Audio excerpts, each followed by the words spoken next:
Josi Salamani, Galitu on the mix. Jaduna Katuni Jide, Bila Jide Mamina, Otiti Balo, Netine Chane Sira. Jawala Manabo, Jamma Budo, Jana Pobeti, Yachelu Wele Chato Sira, Jana Pobeti, Jana Fama.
Salut internet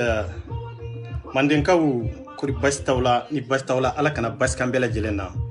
kaw fo kawalmando foli mini dantala obalmake de do agas 24 kabo bi tiye keneka hornya keneka limania keneka dambe keneka yere don keneka kaw fo kawalmando foli mini dantala o temenen ko fe le links grand respect à toi ni bastila ala kana baskambela jelena bonya ni karama kota ko sembi mayini ka horonya ini ka laydu ini ka limania ini ka mali kanu ini ka faso kanu ini balma kanu ini sinji kanu ambi foti walmando foli mini dantala fitini I folondo foli mini dantala ni basitela masa ala kana basikambela jelena fimani kalikali ini jema ananga kunyumuso kura kadife amba fo ka walmando foli mini dantala si vous n'imine meleke ko be chugodi kwaro be kafsa j'espère que tout va bien ni basitela ala kana basikambela jelena bafanjaw I folendo iba bokuma mbi fo depuis ya fo États-Unis konana ambalma kedo no ye segu soye amba fana fo depuis ya fo Mali konana ka fo ka walmando foli mini dantala otomenen ko fe anga publication kelaw no ye bangoninga yerere ani Mustafa ku fo ku walmando foli mini dantala ante nyina uko ni ame revolution beni ke chugo de beni ka bara tableau de do beni ka bara ke chugo de beni ka family ke chugo de do anya ba ka bara nola aye nobo amba fo ka walmando foli mini dantala otomenen ko fo manden soldat et pierre soldat ras 24 yerega soldat ka bela jelen fo foli mini dantala manden kaw malien islamiu silantaw kafiru kerchew nta sido yere ambe kene kaya anw bɛ yan an y'o de fɔ an bɛ yan Mali de kama anw bɛ yan balimaw de kama anw bɛ yan sinjiw de kama anw tɛ yan k'a fɔ ko an bɛ yan diinɛ kelen de kama k'a fɔ ko anw bɛ yan silamɛya de kama ou bien anw bɛ yan chrétienya de kama ou bien an bɛ yan abolitionnaw de kama anw tɛ yan o kama de parce que ni Mali tɛ nin si tɛ sɔrɔ donc pour que ka se ka Mali protéger pour que k'a dɔn k'a fɔ ko an bɛ se k'an ka ɲɛnamaya kɛ Mali kɔnɔ bɛɛ bɛ se k'i ka taabolo bato Mali kɔnɔ fo Mali ka k'an ta ye de Mali t'an ta ye fɔlɔ de donc o tiɲɛ de bɛ fɔ ɲɔgɔn ye an bɛ tɛmɛ ka bɔ yan n balimaw aw bɛɛ y'a ye sur les réseaux sociaux n'o ye grand guide ye les links a y'a publier o don na k'a fɔ ménage min taara ka EPR membre sɛgɛrɛ Bamako ye Mali kɔnɔna na ye n balimaw façon min ye nin ye k'a fɔ ko religion dɔ bɛ wuli k'a fɔ ko maa dɔ bɛ k'an critiquer k'a fɔ ko n bɛ wuli olu kama ka t'u ka du ci ka t'u ka ɲɛnamaya don bɔgɔ la ka taa den faga ka taa muso faga religion min b'o proposer mɔgɔw ye o b'a yira anw na o ye religion min ye anw tɛ sɔn o ma et puis anw tɛ don religion in kɔnɔ o ye diinɛ min ye anw bannen b'o diinɛ ye o ye kelen ye filanan anw bɛ diinɛ don hɔrɔnya ni danbe ni yɛrɛdon ani kana adamadenw de fara ɲɔgɔn kan kana ka maaw jigi tugu maa min t'i ka diinɛ don e bɛ se k'a tigi la convaincre cogo jumɛn na e bɛ se ka explication jumɛn de d'a tigi ma a tigi bɛ se k'a faamu ja i ta in de ye tiɲɛ ye mais diinɛ nana nin de kama diinɛ fɛn fɛn nana depuis kira mana sallallahu alaihi wasallam kisi ni nɛɛma b'a ye depuis kira mana diinɛ fɛn fɛn nana ka ko kira nalen ye a bɛ kɛra nin ta cogo in de la mais an ma diinɛ foyi de ye k'a fɔ ko diinɛ min nana kana sigi k'a fɔ n'i tɛ n ka diinɛ kɔnɔ ou bien n'i bɛ k'i ka diinɛ critiquer fo n ka dankari aw ka ɲɛnamaya la e bɛ taa dankari maa minnu ka ɲɛnamaya la n k'olu de bɛ diinɛ la ɲɛnamaya n'i ye dankari bɛɛ la est ce que diinɛ bɛ la ɲɛnamaya wa parce que diinɛ nakun ye adamadenw de kama wa adamaden ninnu i ka se k'olu sɔn hakili ɲuman na ka se k'u lafaamu pour que i ka laɲini ka se ka sabati i bɛ sigi yɔrɔ min na ani i ka laɲini i b'a fɛ ka ala c'est-à-dire ka ala ka kɛlɛbantiya min yir'u la de n'a sɔrɔ tiɲɛ b'a kɔnɔ ko hɔrɔnya b'a kɔnɔ i y'a kalan i tun kan k'u la convaincre o de la ka tɛmɛ k'a fɔ i bɛ assassin dɔw sara i bɛ mɔgɔ fagalaw dɔw sara k'a fɔ ko olu ka taa mɔgɔ dɔw minɛ i ka du kɔnɔ ka t'u ka du kɔnɔna k'i tɔnbɔ ye mais hɔrɔnya bɛ min danbe bɛ min n balimaw jɔn ni jɔn ka baara de don o ye Basanin Sangare bɛɛ b'a dɔn États-Unis nka nin ma bala anw na ani Habibu Camu olu de farala ɲɔgɔn kan ani Benfo Junior k'o bɛ dankari maninka famille membre minnu bɛ Mali kɔnɔ k'u bɛ dankari maninka famille membre minnu bɛ Bamako kɔnɔna na basi tɛ i ye cɛ min yɛrɛ wele k'a fɔ ko i b'o bila maninka famille membre la i ye kalo kelen ni ko de kɛ i b'a intervention na i b'a kuma la i bɛ groupe kɔnɔ i bɛ ka kuma ni ɲɔgɔn ye intervention fɛn fɛn passera u ni ɲɔgɔn cɛ a bɛɛ bɛ n bolo yan depuis A fo Z a bɛɛ bɛ yan les links se ka sɔrɔ an tɛ taa an tɛ maci o ye kelen ye filanan Habibu Camu ale ye silamɛden de ye wa a wolola silamɛya de kɔnɔ ou bien Mali ye silamɛ jamana de ye ou bien silamɛ jamana tɛ yan aw b'o juger o yɔrɔ la Sangare min don ale ye silamɛden de ou bien ni silamɛden tɛ ou bien ni Mali ye silamɛ jamana ye ou bien ni silamɛ jamana tɛ aw b'o o kiiri tigɛ aw yɛrɛ kun ye mais yan'an ka taa yɔrɔ jan i k'u bɛ taa dankari a basi de la hɔrɔnya ni danbe a basi ye diinɛ kala a m'a kala aw ye a ye diinɛ kala a yɛrɛ kun de parce que fo maliyɛnw ka se k'a faamu dɔnnikɛlaw k'a faamu k'a fɔ ko diinɛ tɛ mɔgɔ si nafa ni yɛrɛ kun tɛ ni yɛrɛ kun ye nafa min ni dɔnniya min ni hakili ɲuman min sɔrɔ a la i b'o tɔ de kɛ ka maaw dafa i b'o tɔ de kɛ ka maaw dɛmɛ n'a ye mais n'i ko diinɛ ma e nafa fɔlɔ e t'a dɔn diinɛ yɛrɛ sigi kan ye min ye diinɛ yɛrɛ lili ye min ye ni e ko o bɔ diinɛ kelen in ta k'o sinsin bere kɛ kɛlɛkɛ bere ye k'o sinsin bere kɛ ka adamadenw ka ɲɛnamaya dɔ bɔgɔ la est ce que e ka diinɛ est ce que tiɲɛ tiɲɛ la est ce que e bɛ mɔgɔ sɔrɔ ka don a kɔnɔ est ce que mɔgɔw bɛ sɔn aw ka fɔta ma parce que anw ɲa bɛ diinɛ la aw bolo cogo min Mali kɔnɔ ani Mali kɔ kan a bɛ an ɲa b'a la morijugu minnu bolo cogo min anw ko an bannen bɛ nin de la et puis an ma sɔn nin de la awa nin de tɛ tiɲɛ ye i y'a kala cogo min anw y'a kala ten de i y'a kala cogo min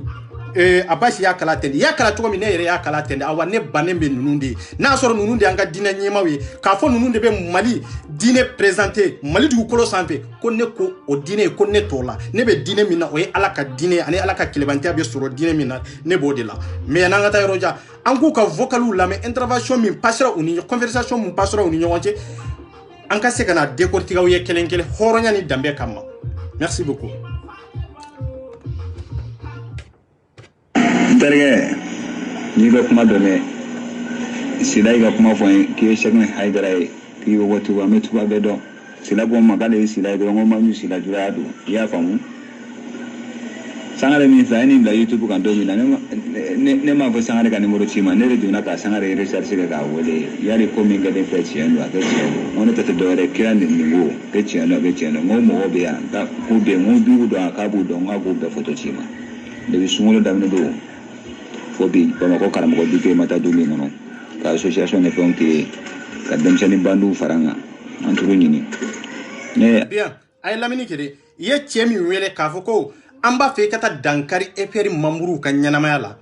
n'o ye Abasi ye k'u ka taa dankari Abasi la i ye mun de fɔ cɛ ye i ko cɛ ma i ko EPR sigilen don ka diinɛ de la gosi EPR sigilen don ka dankari diinɛ de la c'est-à-dire anw bɛ diinɛ de contour la bon i ko k'anw bɛ diinɛ contour la k'an bɛ ka kira nani an ye kuranna fara i taara nin de fɔ cɛ ye ok on verra bien cɛ fana ye mun de kɛ a ye bandiw ɲini k'u fara a yɛrɛ kan mɔgɔ fagalaw assassinw a y'olu ɲini k'u fara a yɛrɛ kan cɛ in tɔgɔ ye ko Sebu Soliso a ye bandiw ɲini k'u fara a yɛrɛ kan i ye tuma caman kɛ i bɛ ka ɲɔgɔn sɔrɔ inbox kɔnɔ ani Habibu Cam ani ka fara minnu yɛrɛ nana k'ale wele a ka numéro la k'a fɔ an b'a ɲini ka taa dankari ni maa kɔfɔlen ninnu n ka ɲɛnamaya la i y'u bɛɛ lajɛlen ka photo ta k'u ci cɛ ma cɛ ye bandiw ɲini ka tila ka quartier kɔnɔnaw Bamako ka mɔgɔw informer k'a fɔ maa dɔw b'an bolo i bɛ ka kira nɛni o ye kelen ye i bɛ silamɛya contour la o ye fila ye sabanan i bɛ ka kuranna fara ko maliyɛndenw de don awa an bɛ wuli ka jɔ kɛ pour que an bɛ se ka manifester contre EPR Mali kɔnɔ ani Mali kɔ kan parce que anw ye silamɛdenw de anw ma jɛni nin ye i ye nin de proposer cɛ ma cɛ ko a ye min fɔ ko tan de don ko mais n b'a fɛ k'a ɲɛdɔn mun kelen de b'a kɔfɛ mun dɔrɔn de ye ninnu bila nin na à vrai dire an ka taa Abasi ne kun na shini shu ya famu i bɛ mɔgɔ kɛlɛ k'a faga ma famu n'a sɔrɔ ne fɛn min don Abasi y'a yira olu ni Sangare ka kɛlɛ o ye kɛlɛ wɛrɛ de ye ale yɛrɛ Tijaniya de k'a bɛɛ photo bɔ k'a yira n na kuranɛ jeni olu ka groupe n'u ka fɛn tɛ i y'a faamu c'est-à-dire que sisan ne ni Sangare yɛrɛ bɛ débat la ne yɛrɛ kuma jɔ Sangare de la parce que a ye kuma min yɛrɛ fɔ yɔrɔ o ye ne kana Sangare sɔrɔ jihadiste ko ninnu ni fɛnw i y'a faamu bon ne ko silama olu n'anw de ye sɛgɛnɛ kalanden kelen ye i y'a faamu anw de ye sɛgɛnɛ kalanden kelen ye silamɛya yɛrɛ bɛ anw de bolo bi i y'a faamu kiraladege ɲuman bɛ sɛgɛnɛ kalandenw de bolo an t'an ka seko di ka lagosi an tɛ mɔgɔ ka sira lagosi bon Abasi yɛrɛ nana ye tuguni bozola sirifilakaw ka musomandenw don i y'a faamu a yɛrɛ y'a fɔ tɔrɔkɛ b'ale bolo Tijaniya i y'a ye a y'o fɔ a fɔkaliw n'a fɛnw bɛɛ mun n bɛ tila k'a ka fɔkali bɛɛ ci ma bon sisan a kɔnɛ sila kɔnɛ ma kɛ ne kɛ ɲininka ba ye k'a ye kuma jugu caman fɔ an b'a ka kuma kura de ma kɔnɔ ne b'a yɔrɔ dɔn a bɛ wo kɔnɔ ne b'a bɛɛ yɔrɔ dɔn i y'a faamu ne y'o de fɔ sila ye nin kɛlɛ in sisan nin taara ka bɛɛ bolo da a bɛ welewele lase bɛɛ ma min fanga ye min ye o k'o kɛ an kɔni an b'an ka kɛlɛ kɔni mɛn sila minnu fana ka vocal ci ne ma n'o ye kamiti mɔgɔ ye ne t'u si to yen n m'a faamu bien a y'a lamɛn i bɛ ka fɛn dɔw de comparer ɲɔgɔn na fɛn minnu tɛ kelen ye hali ni ne kun tɛ silamɛ ni ne fa ye silamɛ ni n ba ye silamɛ ni ne kun tɛ silamɛya fɛ jɔn bɛ se ka fɛn de bɔ a la personne parce que a bɛ ne dɔrɔn de nafa a t'aw t'o nafaw c'est ça la vérité i y'o kuma fɔ cɛ ye cɛ ko problème t'a la mais i ye mɔgɔw ɲini Gabo ka mɔgɔw ɲini yɔrɔ caman na pour que k'olu la informer k'u la convaincre k'a yira k'a fɔ f'u ka wuli ka dankari maninka famille ka ɲɛnamaya la EPR ka ɲɛnamaya la k'a da la kɛwale dɔ de b'an bolo réseaux sociaux sanfɛ k'an bɛ ka moriw ka malankoloya an'u ka julajuguya min labɔ ka na n'a ye sur les réseaux sociaux k'o bɛ silamɛya contour la n'a sɔrɔ o ye silamɛya min ye anw ko k'an t'a la o ye kelen ye bon i ko k'an ma tugun k'an ye kuranna jɛni ne ko k'a prévu t'u bolo a daliluya t'u bolo cɛ min ye kuranna jɛni i ko a bɛ EPR mamuru de la i ko a bɛ maninka famille de kɔnɔ maliyɛnw aw ye ne seere ye ala y'an bɛɛ lajɛlen seere ye a ka kɛ maninka famille mamuru ye mais an ka tiɲɛ de fɔ ɲɔgɔn ye dɛ hali a ka kɛ maninka famille yɛrɛ mamuru ye ni ne ye kojugu min kɛ yan est ce que o b'a yira k'a fɔ ko maninka famille bɛɛ de y'a kɛ wa n'an ko hɔrɔnya ni silamɛya parce que silamɛya tɛ mɔgɔ kiri ni mɔgɔ ka kiri o a bɛ bɛɛ ka kiri ni ka kiri ni ka kɛwale de silamɛya bɛ bɛɛ kiri nin kɛcogo de la bon i bɛ k'a accuser ka maninka famille bɛɛ accuser k'a da cɛ in ka nin baara kan or que cɛ in tɛ maninka famille membre ye a tɛ maninka famille kɔnɔ o ye kelen ye filanan ye mun de ye bon n'a kɛra maninka famille membre ye aw ye maninka famille attaquer ka anw accuser k'a fɔ ko cɛ ye nin baara kɛ mais ko cɛ ye maliyɛnden de ye aw bɛ se ka mun de fɔ maliyɛndenw ye sisan cɛ min y'a kɛ aw bɛ se ka mun lagosili de lase maliyɛndenw na sisan comme a ye maninka famille la gosi k'a yira k'a fɔ anw ye kafiriw ye an bɛ silamɛya contour la donc maliyɛnden de y'a kɛ maliyɛnden min y'a kɛ o tuma Mali tɛ silamɛ jamana ye ba o b'a yira k'a fɔ ko silamɛden tɛ Mali la wa o b'a yira k'a fɔ ko maliyɛnden si tɛ silamɛya la ka da la cɛ ye nin wale kɛ wa non ay barajugu de ke o barajugu ba ale de nafa o barajugu ale de accusé no yi mali bete accusé no barajugu yi aw mali bete la gauche no o barajugu yi surtout avec jekulu min kono o jekulu te la carino association yi o jekulu te droit no association fana c'est ça la vérité silamia kiribe nin ke chogo de la maintenant ko ko be na kiri kede ka foko wa ko che barake ko abe association min abe association min yere la aw yere tado parce que committee de do aw tun kanga ta committee mo de ta ano luka débat ke ano luka seka keleke mais on ma se ko kede aw la gauche kunjumena ko ika makoro ka tabolo est-ce que o yengalondia ni maki yere ibeke dombaya fili ambe dinyo kono mali be dego kono mali drontere afrique be dego kono ne ambe ka faga jamana werola ni ambe ka toro jamana werola ni ambe kulenda jamana werola ni ya ambe buni bela jamana werola e ka sebe no fe femeretre amaka nyire ya manka dambe do amaka horonya do parce que ni bani yere la itsa ke foye awa ni fe langolonte quoi c'est pour cela que kira yere kunde ya kira yere de ka yere kanu ka bema ke kanu ka moke kanu c'est pour cela que dine mindira ma aya sinzimbere ka yere kunye aw nya sorobi bonam fana tun kera nyire domina ambe mako ka tabolo ni mogo min nana nyini ngambe se ka histoire fuye mais tie jumende ni anjo rejo sosola ibe tie ki me labo wallahi ibe tie flade sora kono mimbi se anga tarewo mimbi se anga histoire expliquer moye aw arabu tado we kelenye français ye min se be ngalonde do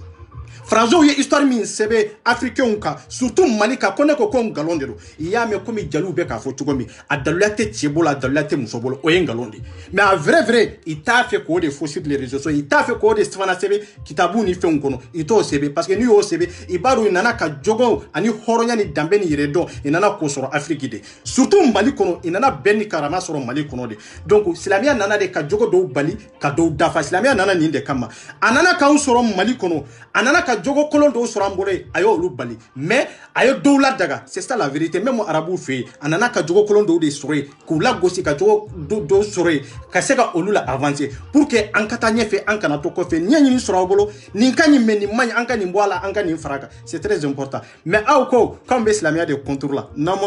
ma bona dole aw nyogo nyama de mawlo o yekelenyi fulana ambena chela men chemi nyeri yabla ka foko kwa kata abasi attaquer chenye horonde la dir de do kalankela de do doni kela de do avec a fo abe tabolo mina nete tabolo la nebe ala de ko nebe kira de ko parce que ne bado ne ala ka klebantia famu tugo me ne ya famu tende abisi akia ani abasi be tabolo kelena mais niata tiela niata kramola malidu ko lo sanfe ka fo kramo mimbi ka fo ne sonne mbaya avec ala tafa avec kira tafa ka do ni a compte avec fladron de nebolo c'est ça la vérité nete mogo tanu ya nebe tiende fo parce que nebe ya famille de kamaya nete ya mogo kelen kamaya c'est ça la vérité anta netu shitoi ale ko ku do be mo ko ba akuba numéro cinéma do no bo be ni bo be no ko filmer ko ka aw ya famu wala o do parce que la o lugara ke na ka chene kala chiko mina ye ma mine bi montage ba boyna o se ga de ko mo sura wallahi ka dawla magaya ki do fargo do la ka segna mala ne ka buyo ne fo mo ko da bale ba ke edo mo fi bire ye bon mo ne rete ke ali sangare la ay sangare ga video re cinéma re sangare re silo no ka malika tan ka mako karamo do ya no video re ci sangare ma ya fam no video re ci sangare ma c'est à dire que on est sangare ga kele o be fe ni nari e ma fam ya fam mais mo ko mi kirani ni ani ga sengna mala no buye ni ne mo ko bolu la no video do be wole ko cinéma bay bien ni horon kande ni ladria kande awa ni islamia kande c'est ça la vérité akoko sangare ni manga famika kele o e fenyini kele de o e kowere de o e ranking de o e hende c'est vrai ngalonta law nko e sangare kele nde malinka tanu malende mbe nyana ya kele a video be yande o sangare e de manga famille kan tanu horonya ni dambe kamare a video be yande c'est ça la vérité donc adama de yanka ke horonya nyire kumma ko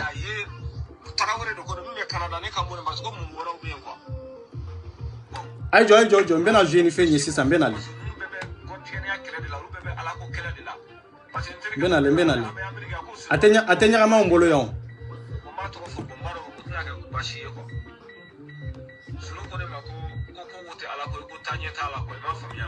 Voilà. Anga keleke minga ide mi o ke no kon vraiment momo ma fo madelika ye tarawore do ko mi Canada ne kamure ma ko momo wara be quoi bon m'a faux mais chiko faux parce que nous bébé gordigene ya kele de la ou bébé ala ko kele de la parce que interga bébé abe america ko Suleiman atoko Suleiman Keita bon ma to fo bon maro otna ga bashi ko solo ko ne mako ko gote ala ko tanye ta ala ko ma famia donc nous ne ta ala ko o de ko ne ben tado ne ben olu to fo momo Traoré chiko de LCHM ale ni malika fana ta ala ko mais malika ta don quoi ma famia avec les bas de là voilà ay fara murula muru tseta mo ke foide moi je dis et je le répète bon vidéo antenne a dien quoi ma famia bon on a folie be segu tungara fana vraiment antara mali ambassade là voilà mbalma horonya ni dambe be rojme e de ko malika ka kele o de horonya o de ladire et puis o de be islamia basi et puis o de islamia fana sinjibere ka dala islami jugu munu be islamia kono ka sego olu kele ku bo kono ni jogu nyumaya ani ladire c'est dire malite islami jamana fo malien be ko bla kuna na be dine nyema be kuna na be karamugo min kuna ka fo ko ika dine te critiquer o yen galonde de parce que islamia de nanani critiquer islamia nanani critiquer jogo mena pour que mo jogo kanyi ibe jogo kolomina e ka se ka dabla islamia nanani ninde en islami munu be en de be kercho critiquer en de be somo critiquer en de be kafiru critiquer minta sido yere en de bo olu critiquer en bo critiquer kunjume de la pour que ibe ko kolomina e ka dabla en be konyuma mina e ka se ka tukanko horonya ni dambe kama islamia nanani ninde kama na utado aisa ya ukata kala bon ni kercho ngula no olu ko olu be islamia critiquer ça iba mali bebe wuli ka joka fo ko kercho manga ka dofo islamia ma kercho manga ka dofo islamia we otmana aw yes c'est-à-dire islamia ala ya awda aw ye kercho ndawa c'est ça la vérité ala ya awda aw ye kercho ndawa ou be aw ye kafiru da mali e pay laikidi mim mana mindi ya domi ibode ke kana mo tonyo doro mais fait mi religion koy fait mi dine koy c'est-à-dire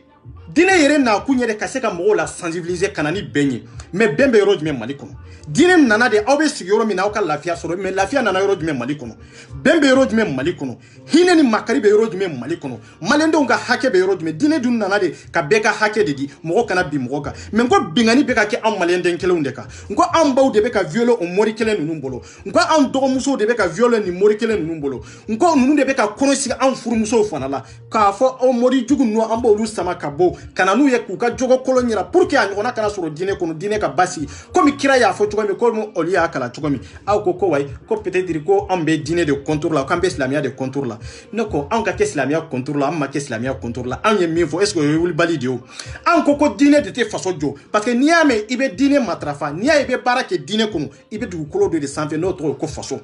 niame dine dira kirama madama tende dine dira kirama de kadala be du koloka haro fana tora du koloka de kaseka armade on kala ku do fasina na fo sambina na dine dira maninkandeka ini armade c'est dire isera armade nya watila ini armade c'est dire ibisugu so hakili nyuma na ibisega fende ku mais ni dunya di ma wati do la itunte sega ku o wati la atumbetila ila ngo dine nana ninde kama ni dine nana ninkama sisa ete du koloka ete rosi au de la kai ka fo chiden dumende nana en malien munu be dine ko giringiri la de dine fen be mali la fen retre itrasion de dunond islamia min nana mali la dunande do assourcier makandi kersiya min nana assourcier makandi assourcier jamana were de ital nununde nonte ni mali re kona la de dine foite mali kono ka foko ko chiden do de bora mali kono ou bien annabi nyime do bora mali kono ou bien ko fonde do bora mali kono ko alay wahabu tiama a che kelente du kolo santa ambe nyogo nege ngalonde ka nyode fo abe min fo ko waliyu ko ma keme sabani saba ko be mali du kolo sanfe ko ne ko ngalondo da arama de nga waliyu de do mais ala waliyu munu la daga ala kuma na waliyu munu ka ko olute parce que ala ka waliyu wallahi billahi te wolo du kolo sanfe ko nyangata ka sure o to wolo du kolo fo sanfe ko asube du kolo njugoro ka fo ko danka kari o deuna ko ye ngalonde waliyu fenfe mateme min ma do ka jamana e awana ka jamana fana te hera kono bo awu kalabanta min na dine ko fe kataw dogo duloki baw ko fe kataw dogo kolosi baw ko fe kafoko ko mamunu be ka aw critique sonjugu min bawla aw ka se ga dabla ko on de be dine contour la wa harisina mbafo harisina ngena mbafo awani eperche kele ubi amuso kele kafo aw magara la mali kono ka tonyo ubi ka fara wallahi billah o donna de aw be na do kafo ko mali be ke iraki o donna de aw be na do kafo ko mali be ke liberia nyogona o donna de aw be na do kafo ko jaja ko mali atuma geri proposer mais si ça ne ay geri proposer ambe ko de fawye mali te islami jamana pay laiki de do ni be islamia la iba kono ni t'a kono i b'i ka diinɛ min na i b'i ka taabolo min na i kan k'a kɛ o ye wajibi de maliyɛn den foyi tɛ se ka mɔgɔ si diyagoya k'a fɔ k'i ka don silamɛya kɔnɔ o ye nkalon de a b'a tɛ se ka mɔgɔ si diyagoya k'a fɔ don chrétienya kɔnɔ o ye nkalon de o kuma in an b'o fɔ wa hali sini kɛnɛ an b'o fɔ an tɛ mɔgɔ musalaw la dɛ an ka di an man an t'o la dɛ aw kafiri minnu bɛ faransi jamanaw la an minnu bɛ États-Unis Faransi ninnu aw tɛ ka muso lankolon de ye métrow ni yiriw kɔnɔ aw tɛ ka baara kɛ wali bureau de kɔnɔ minnu lankolon sigilen bɛ minnu yɛrɛ tɛ hali n'u taara ɲɛgɛn na n'u tɛ se ka ji kɛ k'u yɛrɛ seniya mais e bɛ t'o ka tabali nettoyer e bɛ t'o ka ordinateur nettoyer e de b'o ka mobili dayɛlɛ a ye o tɛ kafiriya taamasere fɔlɔ ye parce que silamɛya nana de kafiri minnu b'an bolo an ka se ka impôt minɛ olu la mais bi olu de bɛ ka impôt minɛ anw na bi an bɛ ka baara kɛ olu de bolo bi c'est-à-dire an ka ɲɛnamaya bɛɛ bɛ bɔ olu de bolo an ka misiriw jɔra ni nafolo minnu ye o ye kafiri muso minnu bɛ yan kafiri cɛ minnu bɛ yan olu bɛ taa ɲɛgɛn min na ka tila ka bɔ ɲɛgɛn kɔnɔ n'u t'u yɛrɛ seniya de anw de bɛ t'o ɲɛgɛn kɔnɔna in seniya pour que k'a nafolo ta k'a ci Mali kɔnɔ misiriw ka jɔ n'a ye an baw ka taa hiji an faw ka taa hiji mais an m'o wari contrôler an m'o baarakɛyɔrɔw contrôler mais minnu ko an ma lafiya sɔrɔ jamana kɔnɔ ko bɛn tɛ jamana kɔnɔ nafolo tɛ jamana kɔnɔ baara tɛ jamana kɔnɔ fo de ka ɲɛɲini bingani nana kɛ an na ni diinɛ de tɔgɔ ye bon yɔrɔ dɔw la ne bɛ nin fɔ n ka video kɔnɔ ka caya n ko n'i y'u ye diinɛ ko kɛlɛ la ta fɛn wɛrɛ tɛ entre personnel dɔrɔn de don tɔgɔ ɲini adamadenw ɲɛna mais ɲɔgɔn julajugu fila tɛ o ye jumɛn ye diinɛ nana bi Mali kan ni silamɛya de tɔgɔ ye n'a y'a sɔrɔ o ye tiɲɛ ye an minnu b'a la k'a fɔ ko EP bɛ diinɛ contour la an minnu ye diinɛ kalan k'a faamu ne ko kufa tɛ yen wa ne ko kufa tɛ aw ye diinɛ ɲɛma jumɛn de ye n'i y'a mɛn ko karamɔgɔ bɛ yan fɛ karamɔgɔ bɛ yan aw ye karamɔgɔ kelen yira ne la Mali kɔnɔ ko min sera ka bɔ k'a fɔ an ka taa kuma ni a ka yaji ye ou bien an ka taa kuma ni Amadu Kufa ye ka diinɛ ɲɛfɔ olu ye bon n'a y'a sɔrɔ an bɛ kafiri ɲini olu de ye kafiriw ye n'a y'a sɔrɔ kɛlɛkɛla b'an bolo ka se k'u kɛlɛ olu de nana k'a fɔ ko Mali kɔnɔ ko silamɛ t'a kɔnɔ.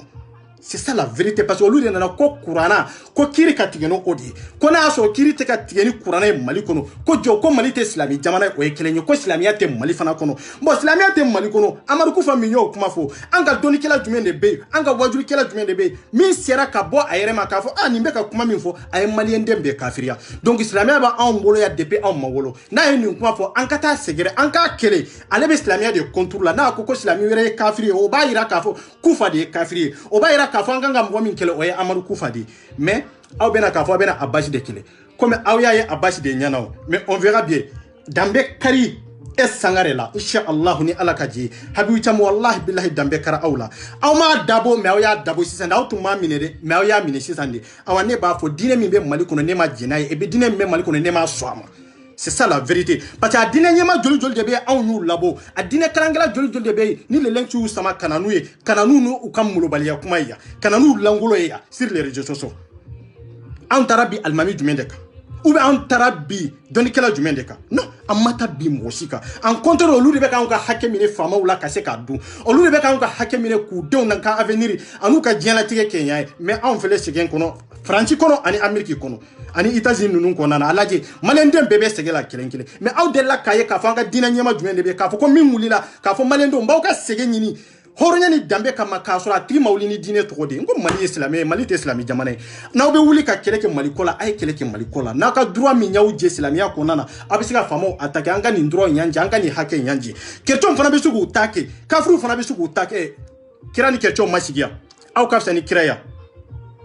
aw ka fisa ni kira ye wa kira ni chrétiens ma sigi Madina wa i sigira kun jumɛn de la hɔrɔnya ni danbe mais i tɛ diinɛ kelen na don min na i y'a janfa de o don de la a y'u kɛlɛ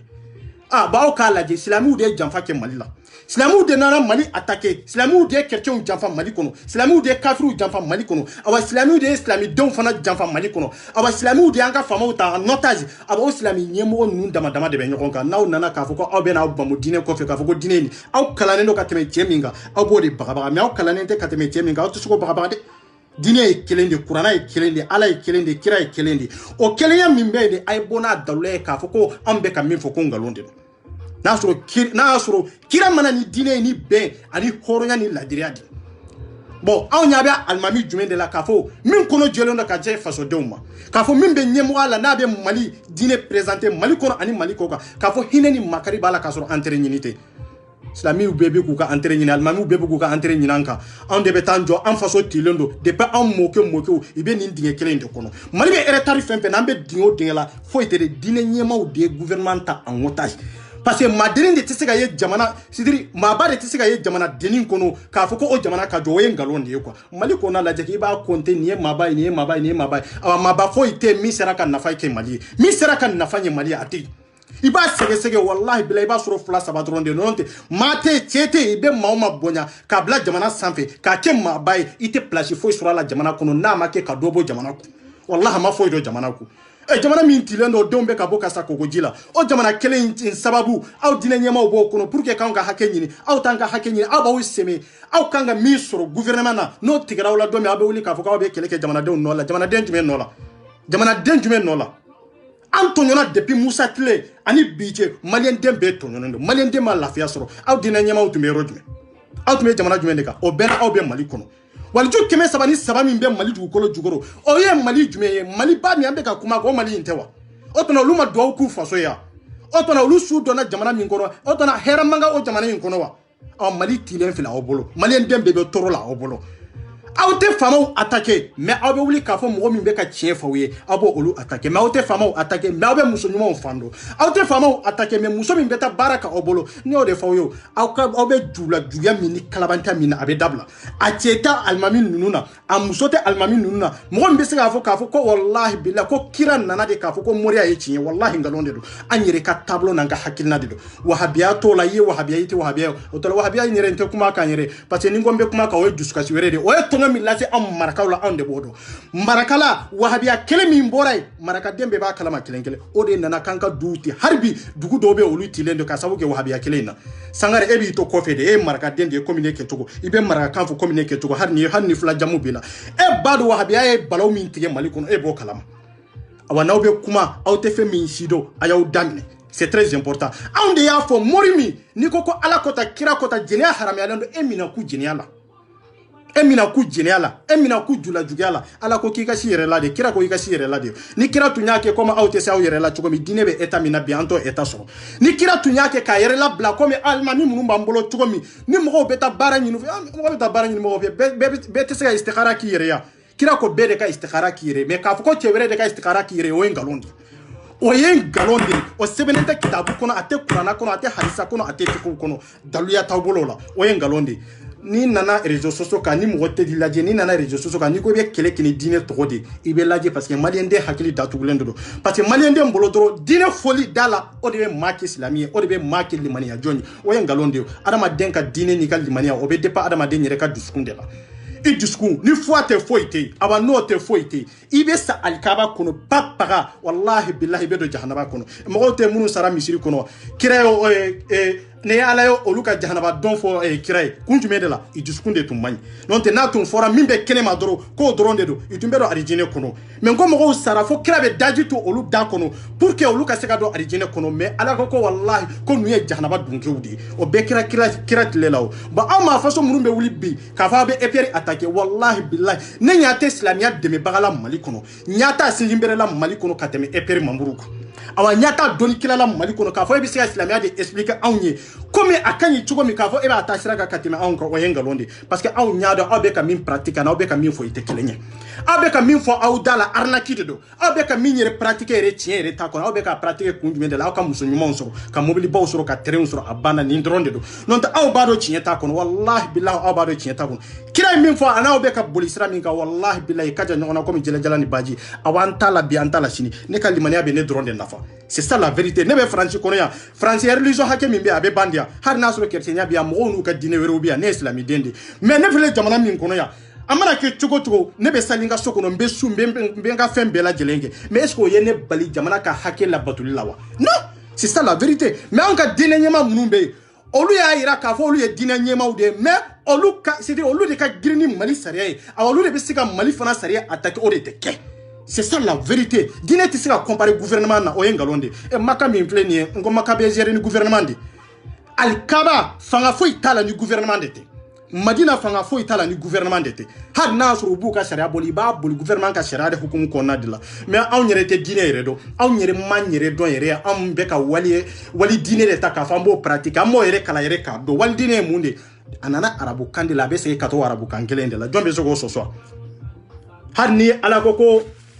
ale ye kira ci danfɛn bɛɛ lajɛlen sani dugu cɛ a ye kira ci nin bɛɛ lajɛlen de la a ka kira ci danfɛn bɛɛ lajɛlen na mais a nana ye ka kan na a nana bamanankan de la ou bien a nana marakakan de la a nana kan jumɛn de la n ko a nana lokati arabiya a nana arabukan de la e te sogo bali ne te sogo bali yo bon non nana arabu kan kelen na naw ma kala ka famu akana mo tromper naw ma kala ka famu akana mo arnaquer makan falen do doni kala la memory kelente maka falen do doni kala la wallahi bilay me ite ma kelen ka foko koloji babolo ka yala ni du konay awa maka falen do doni kala la ite machi ka foko kurana de babolo ka foko abe boli la kare kono yiruni arajo ni nyonche ko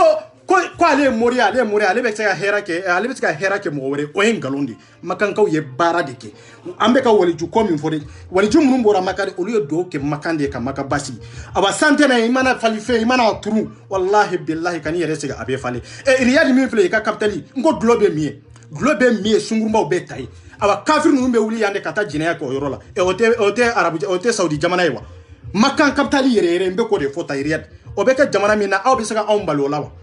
ngo vi privé drone de do ni manya ka fo be islamia ke korete tay sigi makka ou be kati sigi madina ni drone de do mais aw bado jula juga min ba aw bolo wallahi billah naw sira madina e ba do ka kantike parce que saria ba faka ou be makka saria ba faka parce que ya mote toloré mais abaw shike kata hiji makka abaw shike ka boya kata hiji makka naw tara makka abaw yereke komi doni yere tawla abaw yereke komi kalan yere tawla ha aw bena mana kan fo malien do nya ka fo kan be islamia contrôle ambe islamia contrôle la aw be sika munde boala et américain on y kira DCA y kira DCA est-ce que fin sera ka boala wa silami du de sera ka fin boala est-ce que har makanga sera ka fin boala ngum mo yu ta ke manifestation dronde non teni kele bagabe mo bola nganga américain de kele domina wula kata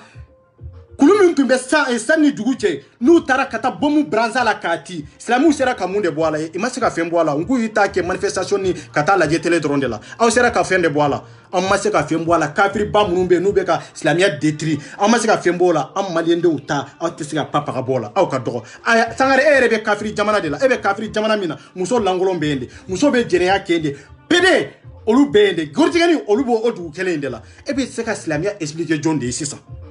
ebe kafiri jamana na ala ko ini kafiri kana sigi nyogonka etara sigo yere ka jamana ka o ka loi de be boli eka mais horonya ni dambe be yorodu ni e bori ka sokono ite foye fomi femi nye fe haram ya leni femi ala fen konia ka foko islami manga kaninye islami manga kaninge ibo dronde nyana foka do iga sokono e koko ibe mo were kele kato aka dine ka mali kono amana ke toto ke wale do be ke ameriki no ni france no wallahi billahi foka jenwuli olu te ke mali kono sutura ba ambolo mali kono de awa femi be ameriki jamana no ni france jamana no yininga na suro sutura bia sutura tião ini mo bisgal jokare kono kam suko ke ka fembe la jelenke. C'est ça la vérité. Et de l'osso d'aile mais malikono John Doyou d'aile. Ngo islami denkele nunde. Abo islami denkele nunde concerné. Ande beta dolo sakami. Aba dolo so nunde jorana on fanadi. Yana oka fa be keleke ay keleke dolo so nunga datu folo. Ay keleke sumurumba so nunde malikono folo oluka datu parce que olu de islamia contour là. C'est ça la vérité. O sumurumba so nunu mori langolo murumba mbolo nambeka bonu langolo ede. Awa mori langolo kele nunde. Olu de beto sungurumba kele nununta mais ibe sira nu taro sungurumba nununta maubu ye madobe munumba oludo ibe munde ke ibe muso de arnaque katanu ye yorowere c'est pour cela que on oteke auté dankari ambalma muso ka nyanama yala auté dankari mauka furula auté dankari mauka nyanama yala auté dankari mauka herala kafo aw ye moru ye kafo ka soro moria yere doni yere tawla ne tada be kuma moria ka moria yere minye yere atado asiglembe minka yere atado c'est ça la vérité mangata ambenande. Ouais, voilà. Maman quoi. Ça veut dire que fin faut ni ala chene sona mais me fika ila kalangro yorondo di yakli ji yorondo la. Ça veut dire que mo familiale mo kalane to agwan fara arabkan ni mo na a tafie dore na tafie ere de bisiki sa analyse ke. Il va flaber la main, il rebi ka analyse ke. Donc maintenant ni conclusion min solo là, il va baraka no. Ça veut dire nekima iki munyu quoi. Et puis écoutez tout ce que lui il a dit. Abaga min fo bi ni siran kumate ne te se ka don wala kila kumulu wulila puisque ne ba non anale kun kadi ne na kun kadi anyinga an me nyonga video la jam nyonga video partager mais ne nana ye malika mo nana nege nga do ale mo min kalane ki tara almamia kalange nta do yi desera almami misri de la ka al yoro ke yoro do almami wa bien akoko maninga mo ye abas nege kanana ye pour que akadosla akasla misidri an ka do islamia contour la ka fa be islamia min kono ko tiente habibu chama adama den harniti halala yake horonye ko parce que adama de ire de be horonya nyini me kike halala wallahi badi do me habibu cham e nyama dende wallahi billahi e nyama dende na asuro ko be ka islamia min fo ete kono sigi kroke fakele bakele musola silamɛya ni haramiya de wallahi billahi mais aw bɛ wuli ka mɔgɔ wɛrɛ accuser k'a fɔ ko ni mɔgɔ min bilala aw ka diinɛ la est ce que diinɛ yɛrɛ b'aw bolo ni maa min kɛra k'a fɔ ko ka diinɛ ban fu ye o kɛra aw de c'est ça la vérité aw de ye diinɛ ban fu ye fa kelen ba kelen o muso o haramuyalen bɛ e la fo n'a sara don min n'a sara n'i bɛ se k'a lasegin i b'a lasegin mais hɔrɔnya ni danbe kɔnɔ ala y'o fɔ kitabu kɔnɔ o b'anw maliyɛndenw bolo mais e ka taa maka ni cɛ min sara wallahi a muso cɛ tɛ sɔrɔ k'a lasegin kun jumɛn de la n ko kitabu jiginna makan de n ko ala kira nana makan de kun jumɛn de la i t'a lasegin olu ye kira soso ka ala soso n'o tɛ kira ye muso lasegin o mais arabu jamanaw la fɛn min ye maka ni madina billahi tɛ muso lasegin ni kɔrɔkɛ sara ka muso to o muso in bɛ to yen de n'a ma furu dunan na o bɛ tila ka bɔ makan de ou bien ka bɔ madina ka taa jamana wɛrɛw la pour que ka se ka taa nɛgɛ da ye n'o tɛ wallahi cɛ t'a ta muso cɛ t'a ta tugun cɛ t'a ta k'a don furu la tugun kun jumɛn de la olu ye kira soso olu ye ala soso abu caman aw tɛ nin kalama de mais mali kɔnɔ ni cɛ sara a kɛra dɔɔni a kɛra cɛ ye o mɔgɔ bɛ sɔrɔ mɔgɔ min bɛ se k'a lasegin ka da la ala y'a fɔ kitabu kɔnɔ a y'a fɔ kuranna kɔnɔ ko an ka hinɛ ɲɔgɔn na an ka ɲɔgɔn jigi tugun o b'anw maliyɛndenw bolo o b'anw farafindenw bolo mais arabuw ma sɔn nin ma o arabuw ma sɔn nin ma k'a da kun jumɛn de kan parce que ko kira de y'a fɔ mais ma sɔn kira fana ta ma an minnu taara kala k'u bolo n'an ko k'an t'a bɛɛ ta don an bɛ se min na an b'o dɔrɔn de ta fɛn min b'a nafa an b'o dɔrɔn de ta mais a jiginna olu minnu yɛrɛ kan olu ye mun de fɔ ko an t'a fɛ a ye min fɔ an tɛ sɔn a ma kun jumɛn de la k'u t'a lasegin olu jɔra ka nin kuma fɔ awa hali sini ta arabu jamana la billahi t'a sɔrɔ ye k'a fɔ ko makan kɔnɔ a daluya bɛ cɛ min bolo bɔ n'a ye de ne de filɛ ka layidu d'aw ma n'a cɛ bɛ yen n'a kalankɛla bɛ yen k'a fɔ ko saudi ou bien madina ou bien maka k'a fɔ ko i cɛ kasa ko cɛ bɛ sɔrɔ arabu ninnu na ye k'i furumuso lasegin kɔfɛ wallahi billahi t'a sɔrɔ ye i ko i tɛ sɔn i t'a kɛ i t'a kɛ parce que i t'a fɛ denw ka ɲagami ɲɔgɔn na i t'a fɛ ka muso fila ta k'u gɛrɛ ɲɔgɔn na k'a sɔrɔ muso fila min i ma furu cɛ kelen na k'u t'a kɛ mais an m'o kuma fɔ maliyɛndenw ye de nka sini anw b'a kɛ o ni kɔrɔkɛ sara ou bien ni balima sara i b'a muso lasegin anw b'a kɛ kun jumɛn de la parce que an y'a mɛn o kitabu kelen de kɔnɔ mais olu minnu y'a kalan o kitabu kelen kɔnɔ k'olu ko k'olu t'a la olu ko k'olu t'a la aw m'olu accuser aw bɛna anw de accuser en contraire ni kira ye taasira fɔ anw y'a bɛɛ la bato kelen kelen mais arabu banna a tilancɛ bɛɛ la kelen kelen anw de bɛ bu ni bɛɛ la ni an ye yɔrɔ yɔrɔ an t'a ɲɛ mankan foyi la ne ka diinɛ e ka diinɛ e t'i yɛrɛ dɔn yɛrɛ e ka diinɛ e bɛ diinɛ yɛrɛ dɔn e bɛ diinɛ yɛrɛ dɔn est ce que an bɛ diinɛ yɛrɛ dɔn ko e ka diinɛ i b'a dɔn diinɛ yɛrɛ ye min ye aw tɛ diinɛ dɔn aw bɛ n'aw sigi an kunna de ko n ka diinɛ ko diinɛ bɛ e dɔrɔn de nafa i bɛ maa o maa ye bu ni bɛɛ la kɛnɛma ne ka diinɛ bilahi ɲɔgɔn malankolon fila tɛ a b'a ɲɔgɔn kafirifin fila tɛ voilà kira ma bɔ anw finma minnu bɛ yen kira ma bɔ finmaw na ciden foyi tɛ min bɔra finmaw na a b'a kitabu min jiginna finmaw kan a tɛ yen anw nana de ka tɔw dafa e y'a ta la diinɛ t'an bolo e y'a ta la taa cogo kelen tan na i b'a ye an dɔw bɛ chrétienw la i b'a ye an dɔw bɛ budaw la i b'a ye an dɔw yɛrɛ tɛ olu tɛ diinɛ yɛrɛ la i b'a ye an dɔw fana bɛ silamɛ diinɛ la n'o tɛ diinɛ t'an bolo e ka farafinw lajɛ i tilalen don diinɛw de ni ɲɔgɔn cɛ religions de ni ɲɔgɔn cɛ an bɛɛ tilalen don religions de ni ɲɔgɔn cɛ ni dɔ tɛ silamɛya diinɛ la dɔ bɛ chrétien diinɛ la dɔ bɛ diinɛ wɛrɛ la awa dɔw yɛrɛ bɛ olu t'a ala yɛrɛ dɔw yɛrɛ t'a sugu yɛrɛ dɔn mun de y'a to parce que ci ma ci an ma et puis kitabu ma jigin an kan et puis an tɔgɔ yɛrɛ ma fɔ kuranna kɔnɔ awa aya n tɛ kuranna kɔnɔ a sɔrɔ an tɛ kuranna kɔnɔ k'a fɔ ko aya min kɔnɔna na ko ala b'a fɔ k'a fɔ ko finmanw a t'a kɔnɔ k'a fɔ ko kira b'a fɔ ko finmanw a tɛ kuranna kɔnɔ a tɛ hadisa kɔnɔ a tɛ a tɔhidu kɔnɔ n'a ma kɛ n'a y'an bɛɛ wele ni tɔgɔ fila ye tɔgɔ fila in ye mun de ye ya yu halezina amanu ko maa minnu limaniyara o ye de n'a y'a sɔrɔ i ye finman ye ni limaniyara i b'o kɔnɔ de a banna filanan ye mun de ye depuis a ko ya yu hannasu ya adamadenw aba depuis o yɔrɔ tɛmɛna a banna farafin tɛ k'a fɔ i wele yɔrɔ min an wele yɔrɔ jumɛn e mɔkɛ ma wele i bɛnbakɛ ma wele i bɛ ka wali kiritiri i bɛ k'o de ta aw taara arabu kiritiri de kalan mais silamɛya aw m'o kalan ka na n'a ye kira ye silamɛya min fɔ aw m'o kalan n'a ye parce que kira fini fila tun tɛ kira bolo fini kelen de tun don mais bi aw taara kiritiri min kalan ka na n'a ye o ye de ka basenbaw dɔn o ye de ka mɔbilibaw sɔrɔ o ye de ka jamabaw sɔrɔ o ye de ka tɔgɔ sɔrɔ o ye de mɔgɔw ka sɔrɔ mɔgɔ minnu bɛ se ka aw majamu o ye de k'aw yɛrɛ ta mɔgɔw kama mɔgɔw sanfɛ pour que aw ka kɛ maabaw ye tɔw ka kɛ maadenni ye n k'o de y'aw ka baara ye aw taara o kiritiri de kari arabu jamanaw la a n'aw kalannen de olu de ye kelen ye i b'a mori caman fɛn fɛn ye mali kɔnɔ i b'a fɔ ko maa o maa ye moriba ye wallahi ko ne de k'i ma hafizu Qur'an tɛ wallahi kuranna i t'a dɔn hali a tafsiri i t'a dɔn i bɛ ka taa k'a kɔnɔ aw bɛ ka olu de bonya aw bɛ ka olu de kɛ intouchable ye jamana kɔnɔ jamanadenw fagalen don yɔrɔ bɛɛ i bɛ tɔɲɔ la yɔrɔ bɛɛ jamanadenw ka hakɛ bɛ ka minɛ yɔrɔ bɛɛ jamanadenw kurantigɛ bɛ olu bolo jamanadenw bɛ yɔrɔ min na jiko dɛsɛ bɛ olu la jamanadenw bɛ yɔrɔ min na hali ka se ka furakɛ o dɛsɛ bɛ olu la aw ma miiri ka se ka wuli ka fara jamanadenw kan ka nin kɛlɛ kɛ aw bɛn'aw sigi de k'a fɔ ko diinɛ ye mun de ye Dine munde. Abisi ka jombali dine la, abisi ka jolla do dine kono. Na uma dine kala ka famu, au nya kala ka famu chugomi, ambeto ustasira deka. Pasa amba do dine te fasojo. Amba sike ni dine nyama nunde bolo. Amba sike ni dine ko kele indela. Wallahi mali de beto eretar la mali don de beto eretar la mali te avance. Kasawo ke ni dine ko mankanyi. Awan dine ko mankanyi mana ni foye ni tonyo ni la gosilite. Aya la jege, amalende murumbe ka fuko dine afan fembe franchi ayu nyingake. Na asuro chebu la mimi sika boka fuko ibesi déclarer ni ka dine. Ateo, qui veut dire que dîner est rassemblé ateo, même en Amérique ateo, kunjumendela, ko jamana, fanga bode la jamana, odika kirika te me fembe la jelenka. Mais blakro bouchuri kilika donatanga dîner, mo kana dankari ka dîner la, mo kana dankari ka dîner la. Ebe jamana mi nyere kono lubo ku langolo nyera ela ka foko dîner te bolo, ka fo ka dîner ngalo en folo. C'est ça. Papier mimbe di ema folo e ka volta kana yan folo. Volu fe mimbe ke vola avion na folo, o e fe haram ya lende ala erebo contrôle ala ero haram ya islamia ere kono. Mais obe volta katama ka obe ta kunjumendela. Ngo kafiru dulomina de avion de la ngo jene kelaw de avion de la mamunu nu tara nyegena nu tu kofela ko olu de avion de la dulomina de avion de la mais abo ta katane o dulomina kelen de micro de la o micro kelen nu ba abulo mishiri kono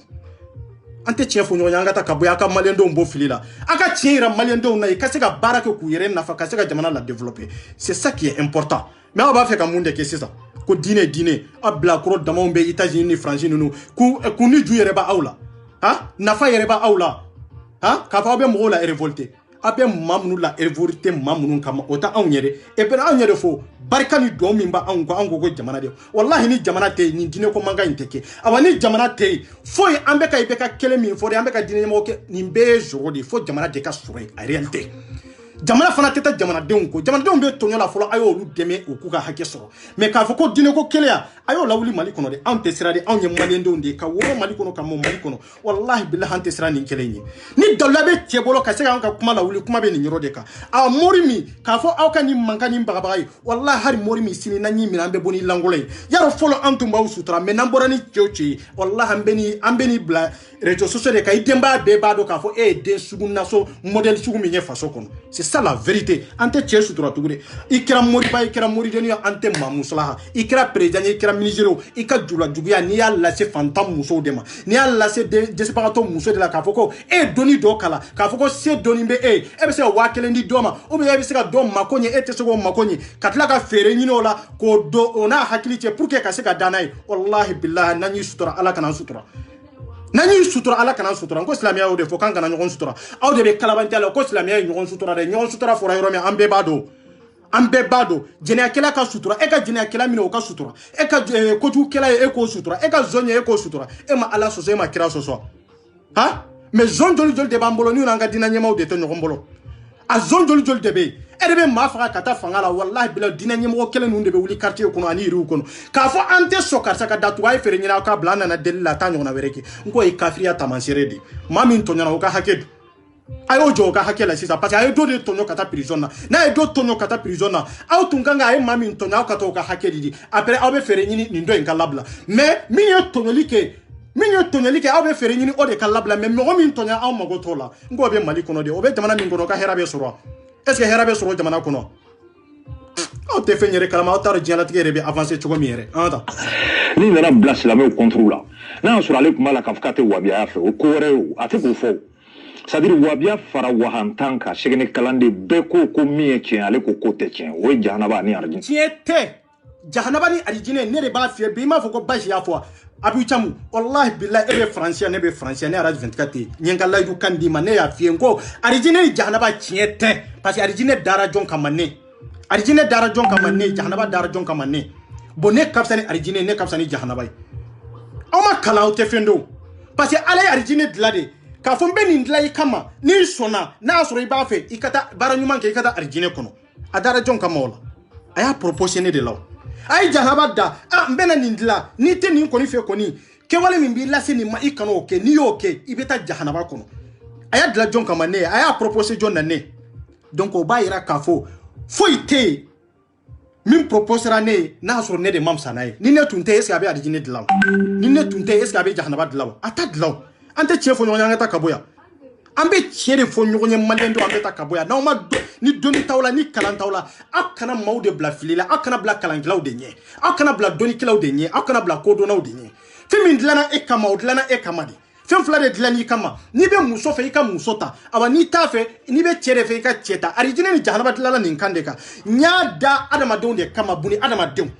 bon ni maa min ye ɲuman kɛ ni ɲumanya de ka di ye n'i ye ɲuman kɛ i bɛ taa arijinɛ kɔnɔ parce que ɲumankɛlaw ka taa yɔrɔ de ye arijinɛ a dilanna ne de kama jahanaba min fana de don n'i ye juguman kɛ maa minnu ye juguman kɛ n'u ma sɔn ka ɲuman kɛ aw bɛ taa jahanaba kɔnɔ u ka dilanna jɔn kama ne de don n'u ma diinɛ expliquer aw ye n'aw ma diinɛ kala k'a faamu wallahi billahi a ye taa karamɔgɔw ɲininka aw tɛ diinɛ don c'est ça la vérité an ka taa anw ka tarika la Sɛgɛna Amala b'a fɔ mɔgɔ minnu ye kasida bɔ Mamadu Lamini ni Sɛki Murabata u b'a fɔ kaburu kɔnɔ Sɛgɛna Amala bɛna a ka mɔgɔw Sɛgɛnɛ kalandenw solonna don Sɛgɛnɛ kalanden bɛɛ bɛ nin kalama mais an tɛ bɔ k'an sigi jama la ka nin kuma sugu fɔ parce que n'i ma d'anw ta la i ma don a la an tɛ jaabi n'anw tɛ fankelen fɛ mais ni maa min ko Sɛgɛna Amala dalen don jahanaba la dalen don arijinɛ la e mana n'i jɔ ko mɔgɔ ma taa kana ko tɛ tiɲɛ k'u bɛ ka mɔgɔw nɛgɛ de k'an k'an fa bien nin b'a yira anw na aw tɛ diinɛ kɔ Sɛgɛna Amala mana ni diinɛ ye awa kitabu ma jigin Sɛgɛna Amala kan n b'o fana f'i ye bi c'est ça la vérité ne y'o de fɔ sa ne tɛ mɔgɔ musala yan sa parce que ne b'a dɔn diinɛ in ye min ye c'est ça la vérité maliyɛn tɛ tiɲɛ fɛ de mais ne 24 wallahi ne bɛ sa tiɲɛ nɔfɛ wallahi billahi ne bɛ sa tiɲɛ nɔfɛ n ye min kalan n bɛ sa nɔfɛ Habibu Camu ye min fɔ ko ne kɔni tɛ Sɛgɛna Amala ala ka ciden tɛ ala ka nabi ɲuman tɛ ale bɛ sɔn fɛn dɔ de la a bɛ se ka fɛn min baara kɛ o y'ale ka hakilina ye ale ye faamuyali min sɔrɔ a ka dɔnniya n'a ka kalan kɔnɔ c'est ça la vérité mais ne ye min faamu ni ne ko o tɛ tiɲɛ ye ne ye min faamu ni ne ko ma sɔn a daluya ye nin de o b'a yira k'a fɔ ni ne ma sɔn Sɛgɛna Amala taama ko ne ye janaba mɔgɔ ou bien ne bɛ silamɛya contrôle la wa non Sɛgɛna Amala y'a sɔrɔ silamɛya bɛ o silamɛya min mana Sɛgɛna Amala tile la o ale kalanna dɔ de bolo a ma sɔn o tigi ta bɛɛ ma awa kira min nana ni silamɛya a ma sɔn o bɛɛ fana c'est ça la vérité an ka tiɲɛ fɔ ɲɔgɔn ye dɛ waliju ko tɛ yan n'a y'a sɔrɔ a bɛ ka Sɛgɛna Amala min fɔ mun na n'u ma dugawu kɛ Mali ye cɛ an ka tiɲɛ fɔ ɲɔgɔn ye sa an ka tiɲɛ de fɔ ɲɔgɔn ye quoi parce que n'aw ye mɔgɔ dɔw de da dɔ kɛlɛ in na an b'a kɛ fo an bɛ kɛlɛ in kɛ de fo kɛlɛ laban yɔrɔ la parce que ne ɲɛ tɛ maaba la maaba min mago t'a jamana la ne ɲɛ tɛ maaba la maaba min ɲɛ tɛ jamanadenw ka degun n'u ka tɔɔrɔ la ne ɲɛ t'o maaba la c'est ça la vérité kira mago tun b'a la maa minnu tun bɛ Maka maa minnu tun bɛ Saudiya jamana kan ni fantanw de don n'u tɔɲɔnen tun don ani maa minnu tun bɛ jɔnya la n'u degunnen tun don kira tun bɛ ka olu ka hakɛ de ɲini k'a di mais an ka dɔnnikɛlaw bɛ k'an ka hakɛ ɲini wa i tɛ k'a ɲini o ni Sɛgɛna Amala ko silamɛya ye nin ye ko ne ko a basi tɛ ne de ko n tɛ parce que ne y'a faamu cogo min ale y'a faamu cogo min i tɛ kelen ye c'est ça la vérité voilà an ka taa parce que ciden tɛ ne m'a mɛn kitabu kɔnɔ k'a fɔ ko a cira ka na Mali kɔnɔ maa ye kitabu kɔnɔ awa maa ye fana kitabu jiginna a kan e bɛ se ka mɔgɔ bali ko jagoya tugu karisa kɔ o b'a yira e tɛ silamɛya ko de e bɛ kiritiri dɔ de kɔ e tɛ silamɛya ko de e bɛ taabolo dɔ de ko nin y'an karamɔgɔ ye a ye min fɔ fo i ka sɔn o de ma n'aw bɛ karamɔgɔ batu la an bɛ ala batu de la awa n'aw bɛ karamɔgɔ batu de la anw bɛ ala batu de la yan anw tɛ karamɔgɔ batu c'est ça la vérité anw ka jamana ka girin aw n'a ka karamɔgɔw ye parce que aw ka karamɔgɔw bɛɛ ye Mali de kɔnɔ aw ka karamɔgɔw bɛɛ wolola Mali de kɔnɔ ka sa Maliba in kɔnɔ i ma se ka dugawu kɛ jamana in ye i ma se ka jamana in ka hɛrɛ ɲini i ma se ka jamana in ka degun kɛ k'a fɔ ko anw kɔfɛ anw salen kɔfɛ degun min bɛna Mali kɔnɔ ala k'an kisi a ma est ce que i sera k'o kɛ yan a dun kira ye dugawu kɛ Maka ka dugawu kɛ Madina mais anw dun waliju joli joli hari ni yɛrɛ maloya tɛ maliyɛn dɔw minɛ ko waliyu 300 waliju tɛ de waliyu de don i b'a fɔ ko waliju minnu ma kalan olu de b'a fɔ ko waliju n'o tɛ waliyu de don o jamana langolo lajɛ ta o jamana tile lajɛ ta bi nana ko jamana kelen de la silamɛya kan maa minnu nana bi i tun kan ka taa olu de kɛlɛ ko Sɛgɛna Amala tun bɛ anw bolo ko a ye silamɛya fɔ cogo min Agayadi nana ni silamɛya min ye ko tiɲɛ tɛ Sɛgɛna Amala denw tɛ yan olu tɛ se ka déplacer ka taa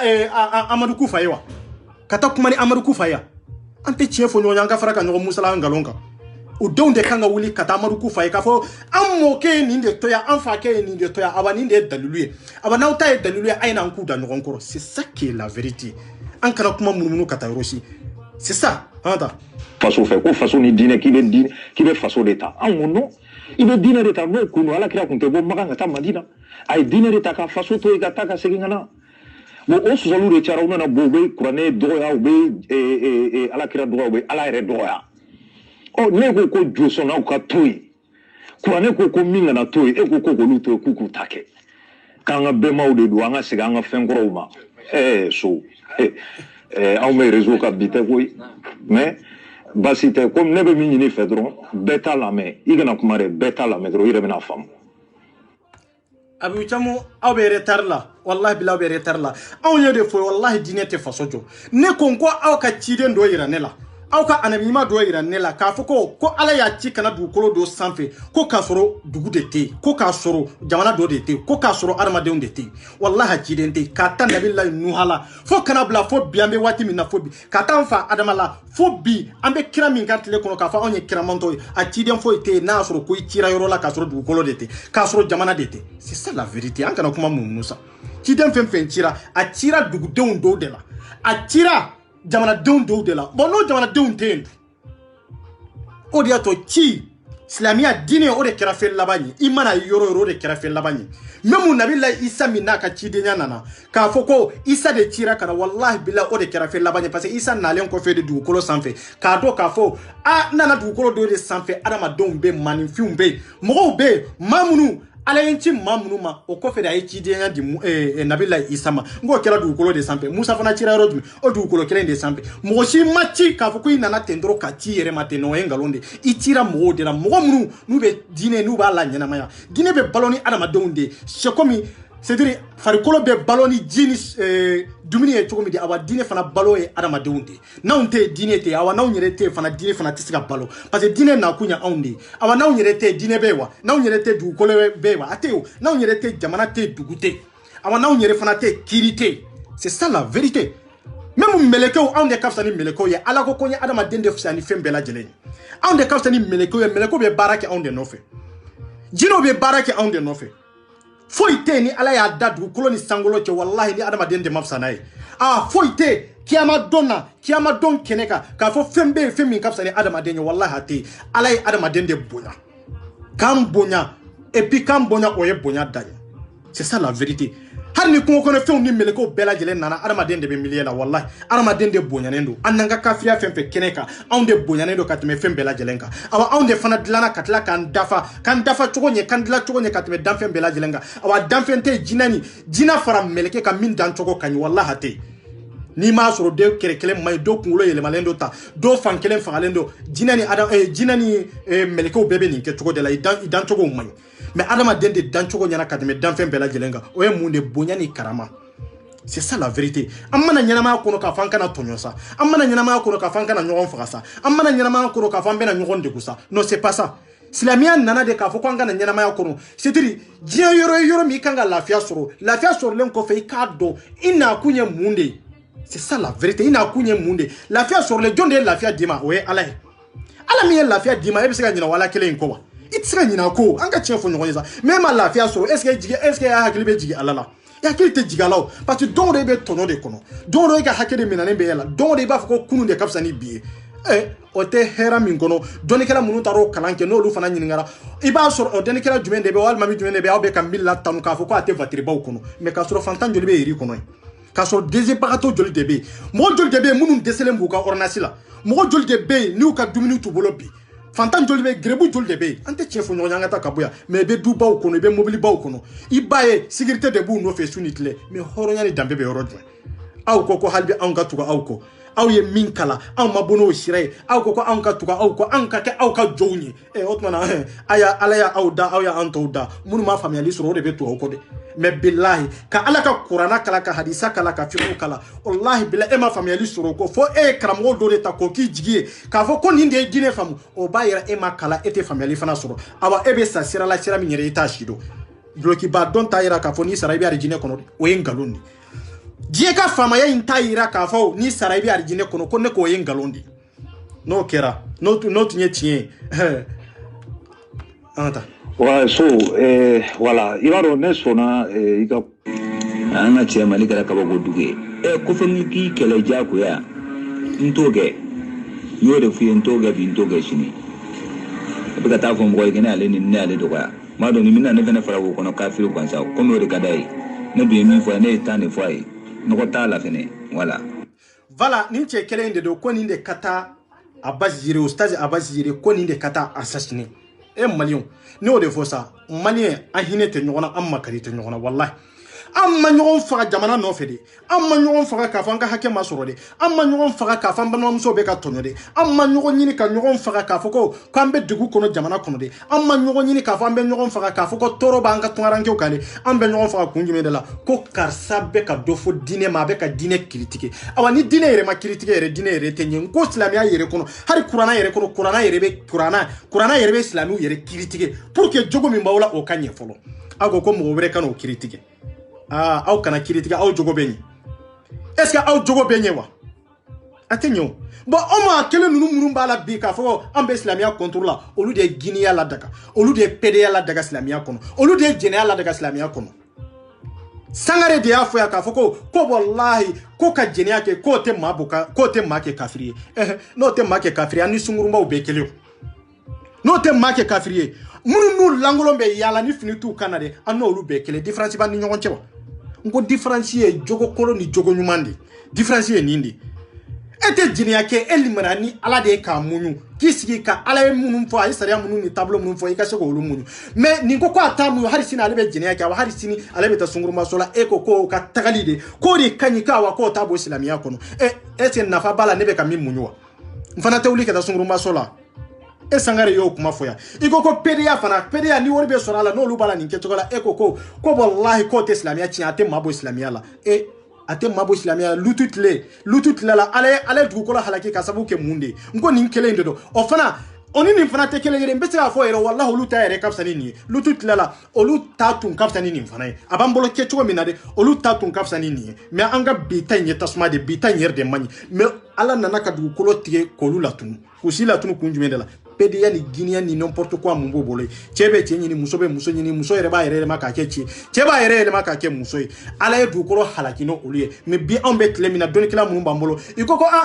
ko ala ni wari sababu ni sanu sababu ni tɔgɔ ni vie sababu de ko wallahi k'o tɛ maa bɔ silamɛya la ko a ka ɲi silamɛya kɔnɔ ko fo n'a kɛra don min n'i tɛ sali ko i bɔra silamɛya la nafa jumɛn de bɛ sali la o la nafa jumɛn de bɛ sali la e bɛ sali e bɛ ka nin baara kɛ nafa bɛ sali la wa nafa t'o sali la wa an ka tiɲɛ de fɔ ɲɔgɔn ye an ka taa ka bɔ yan quoi aw ko jɛnɛya de ka ɲi ou bien ka mɔgɔ faga k'o tɛ bɔ silamɛya kɔnɔ bon ka jɛnɛya kɛ o tɛ bɔ silamɛya kɔnɔ n'o tɛ maa bɔ silamɛya kɔnɔ mun de y'a to makankaw bɛ sariya boli mɔgɔ kan mun de b'a to n'i ye cɛbakɔrɔ ye n'a y'a sɔrɔ i ma deli ka furu ni sariya bɛ gusanya 100 k'i la n ko sariya de nana n'o ye n ko ya b'a yira de k'a fɔ ko silamɛya y'a kɔniya ko a man kan ka kɛ mun de y'a to ni furulen don i kɛra cɛ i kɛra muso ye ni silamɛya bɛ silamɛya sariya boli kan k'i don dingɛ kɔnɔ k'i faga maa faga kun kɛra min ye o tɛ maa bɔ silamɛya la anw bolo an ka diinɛ ɲɛmaw ye nin de fɔ ko i bɛ se k'o kɛ ko wallahi ko i ye silamɛ de o ye silamɛya min ye anw ko k'an tɔ de kɔnɔ c'est ça la vérité voilà an ka taa an ka cɛ Mali kɛra kabako dugu ye ko fɛn k'i kɛlɛ diyagoya n t'o kɛ n y'o de f'i ye n t'o kɛ bi n t'o kɛ sini e bɛ ka taa fɔ mɔgɔ ye kɛ ne ale ni ne ale dɔgɔya m'a dɔn ni min na ne fana fara o kɔnɔ kafiri gansa komi o de ka d'a ye ne dun ye min fɔ ne ye tan de fɔ a ye nɔgɔ t'a la fɛnɛ voilà wallahi kɛmɛ de don hɔrɔnya la i ye mɔgɔ min ta k'a fɔ karisa an bɛ jɔn n'aw ka dépense bɛɛ i ka taa karisa faga a k'i ma n bɛ taa faga mais n b'a fɛ k'a ɲɛdɔn i ka photow ci a ye photow ni numéro bɛɛ ci ma o mɔgɔ kelen de mankan filɛ aw minnu ko karisa ni bila fagali la aw ka assassin yɛrɛ de mankan filɛ nin ye ko tiɲɛ la aw ye min fɔ ne ma sɔn parce que aw ko n ka taa maa min faga o b'aw ni daluya cɛ o b'aw ni kalan cɛ o b'aw ni dɔnni cɛ o b'aw ni silamɛya diinɛ yɛrɛ cɛ aw b'a ni malidenya yɛrɛ cɛ wallahi daluya b'ale bolo ka tɛmɛ aw minnu ko n ka taa faga nin tɛ maloya da ɲɛ aw bolo Habibu Camu nin tɛ maloya da ɲɛ aw bolo Basani Sangare an tɛ tiɲɛ fɔ ɲɔgɔn ye aw k'a ye aw ye assassin minnu sara n'a ye bandi wɛrɛw fara a yɛrɛ kan k'a fɔ taa Abasi faga o Abasi kelen o y'o wele k'o ɲininka o ye dalu di cɛ ma o daluya min e ka Habibu Camu e ka kalan ma s'a ma e ka karamɔgɔ ka kalan ma s'a ma ka dɔnniya ma s'a ma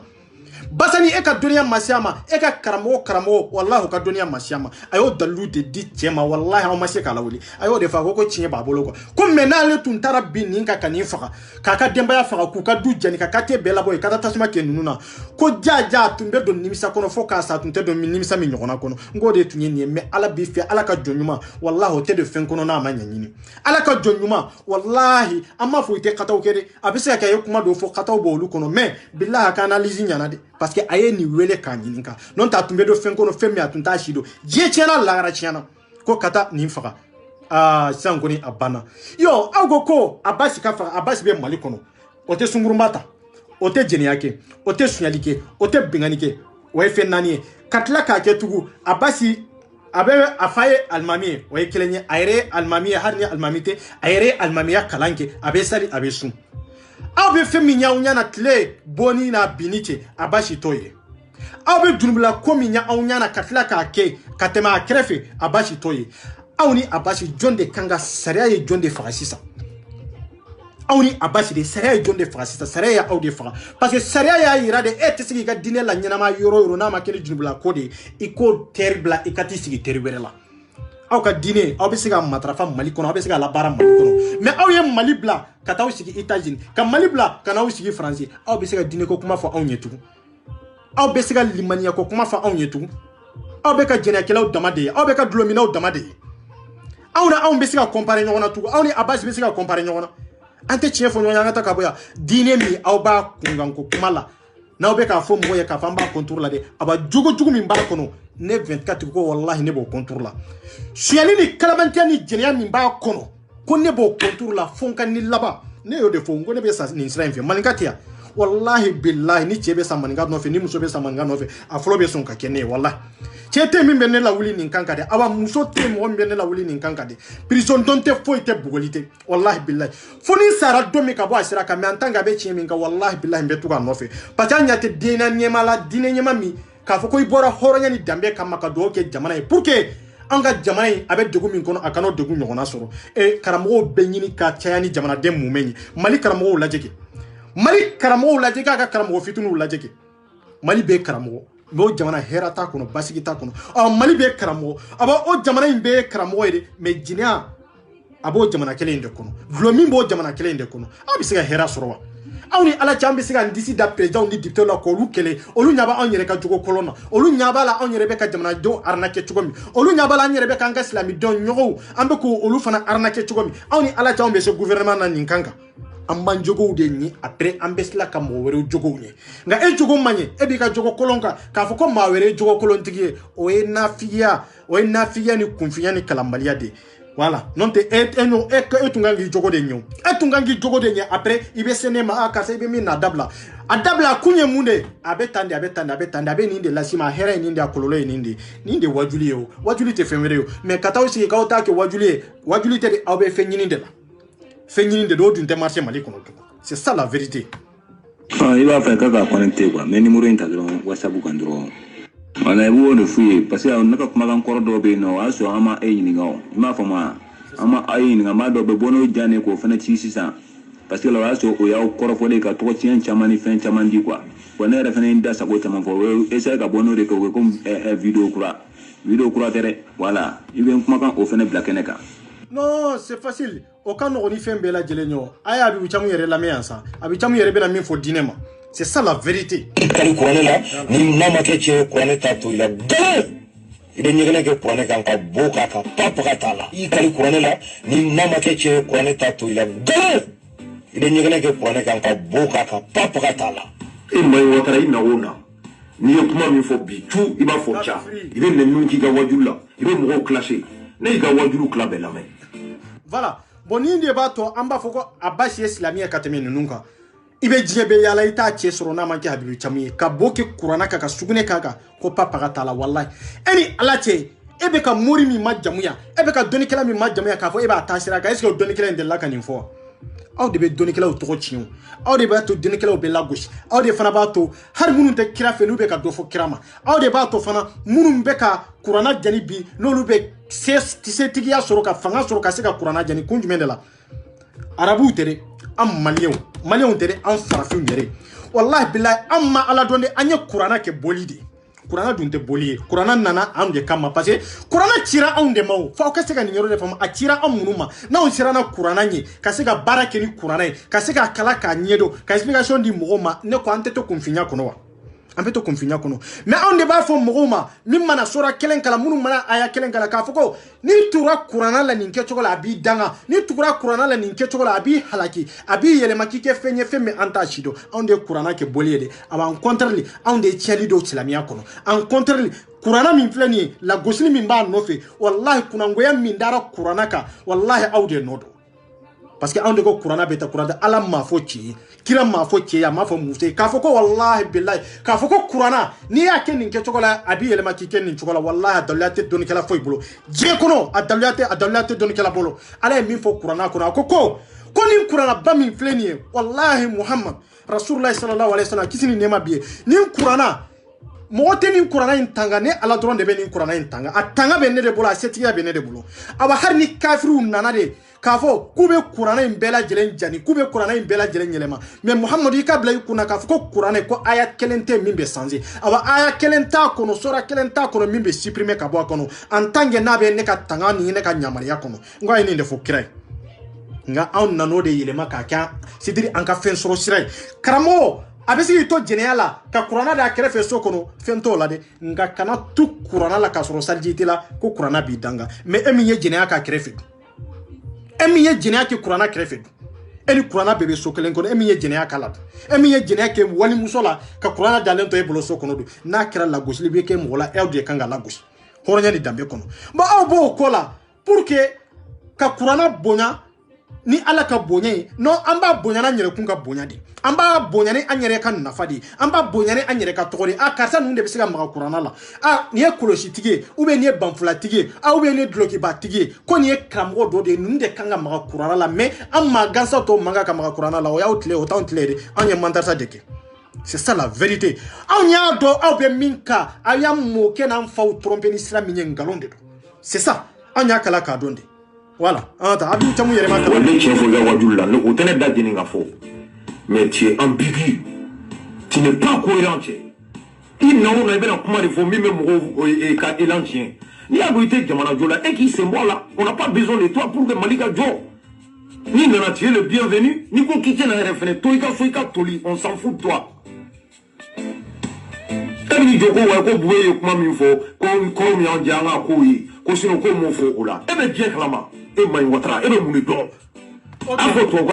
ni ale retail bon c'est so m'a fait ka kuma kelen fie bi ntunye video de transférer mo do man ko aka chima mais mo chima de sangare nunu mulila bi ka fo ko wa kwambe islamia contrôle la mais tieni horonya ani dambetiya kama ayalla mele domina jenebe ni video ke ado imato video DM de o video news ro rojme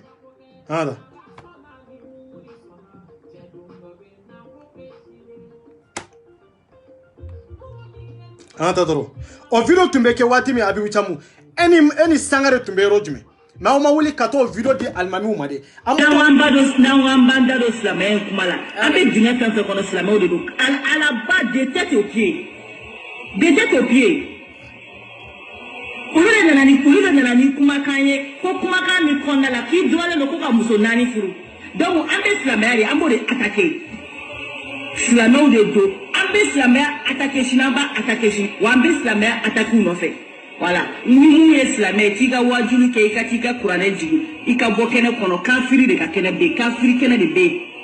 aywa ore fora anti aka mo kaka en fait aw nyara ko aw kele de se ala yaouda Morosima bigini kaye au bolo malien gla izinité ala yaouda chugumna ala yaouda ti donc on ni here kaka on ni bonne de kaka o ba ko Qur'ane yorom na ina no ya ko dango ye ka free mo langolo fa de sago dama kele nyogo san fait ko aw ba umara abi faneni ki baneni mo otakene na forfait de basa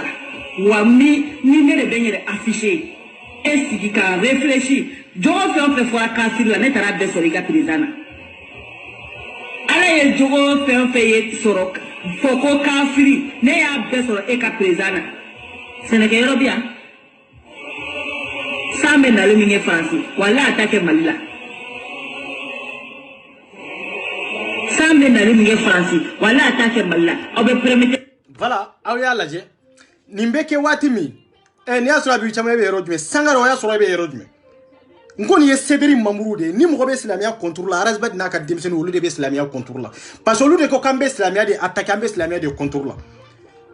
wolu de be ka mbuye doyata wolu de be ka diko doyata wolu de be ka président de la république Ibrahim Bakar Keita wolu de be ko doya ni ke chokolata aw y'a ye yɔrɔ jumɛn k'a fɔ ko maninka famille membre ye nin baara kɛ aw y'a ye yɔrɔ jumɛn k'a fɔ EPR membre ye nin baara kɛ wa anw t'a kɛ o parce que anw ka ladamu n'an ka dɔnni n'an ka kalan n'an ka faamuyali an'an ka adamadenya kɛcogo o t'an permettre ka don nin ko sugu ninnu na parce que anw y'a dɔn diɲɛlatigɛ ye fɛn min a ka nɔgɔn quoi aw yɛrɛ de bɛ ka diɲɛ gɛlɛya aw yɛrɛ ma aw yɛrɛ de bɛ k'aw yɛrɛ bila degun kɔnɔ c'est ça la vérité bon nin kuma in fɔra Arajbari ma kuma nin na Habibu Thiam bɛ jɛkulu min kɔnɔ o jɛkulu mɔgɔw ka fara yɛrɛ kɛ aw de bɛ silamɛya contrôle la ka tɛmɛ fɛn bɛɛ lajɛlen kan parce que aw de t'a fɛ silamɛya ka basigi Mali kɔnɔ